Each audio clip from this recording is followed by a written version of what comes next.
একজন আপাকে পেয়েছি, আপা অত্যন্ত রিলিজিয়াস, এবং আপা আমাকে বলেছেন যে খুব সুন্দর করে, আপা আপনি আমার সাথে কথা বলছেন, গল্প করছেন, আমার খুব ভালো লাগছে, আমার কোনো ছবি তুলবেন না, আমার ভয়েস অডিও রেকর্ড করবেন না।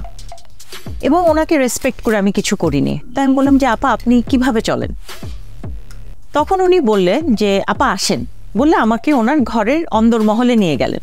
আচ্ছা, আমি যেয়ে দেখলাম ওনার ওখানে একটা বুটিক আছে, অসাধারণ। উনি টেইলারিংও করেন। এবং মজার ব্যাপার হচ্ছে, আমি যখন জিজ্ঞেস করলাম যে আপা মানলাম আপনি ঘরের বাইরে যাচ্ছেন না, পাড়া প্রতিবেশী নারীরা আসছেন আপনার কাছে, তো এই কাঁচামাল কোথা থেকে কিনে?